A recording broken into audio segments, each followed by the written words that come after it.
Well, wow, that's a.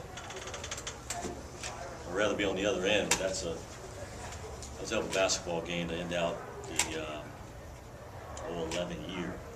Two teams really played well. Just came down to turnovers, points off turnovers. I think it really jumps out to with our 18 turnovers and allowing 14 points off of those turnovers. That's a huge stat, considering how both teams shot the ball. And,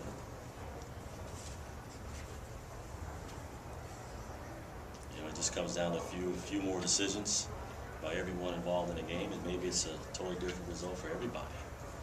And they win by a few more points, maybe we can sneak a win out. But they did what they needed to do to win, and you got to give them a lot of credit. They really come together as a team, and I was proud of our guys coming into this environment and competing for 40 minutes.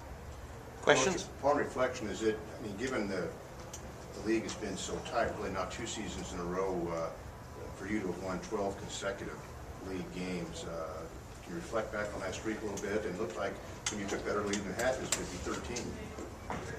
Well, we came in with a plan, and we stuck to that plan, and it's just part of who we are. There's always going to be some speed bumps. You just have to recover from them. So we just have to recover from this one. That's what you expected coming in here today. Every contest, I expect to be played this way. Every game, it's a battle. It's a fine line, and we were just on the other side of that line. What role did Hopkins play in this game and kind of getting Butler back in? Well, he made some shots, made some plays. I think the biggest play he made was a steal on a post entry late in the game. That was probably the biggest play. I was a thin player, so when I say this out of respect. He's probably weighs a little less than I weighed when I played, but he found a way to get around a guy. That was a tough play.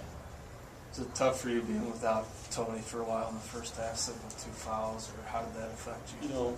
We haven't made excuses for missing players all year, so we're not going to start now. But obviously, we had not just him, but Rob McCallum out there making shots.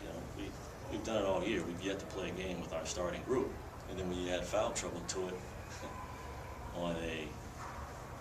on the call that was made, a couple guys just playing hard. It does hurt, but having all of our guys, not having Lonnie Boga, not having Gerard, not having all our guys, it affects us. But we haven't made an excuse. We just, next guy steps up.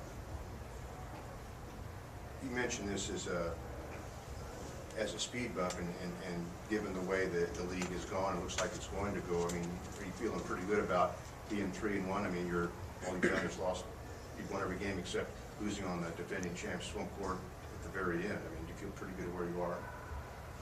Yeah, we had 2 champions out there tonight battling, and there's so much basketball to be played. I don't know if any coach in this league can ever feel comfortable until the last game is played. And I think I'm one of those guys. I'm never comfortable until the last second is off. I thought we had a chance to win the game. Believe it or not, as crazy as I am with 4 seconds, with 4 points down 4, I'm thinking, what if they foul us? We make it 3.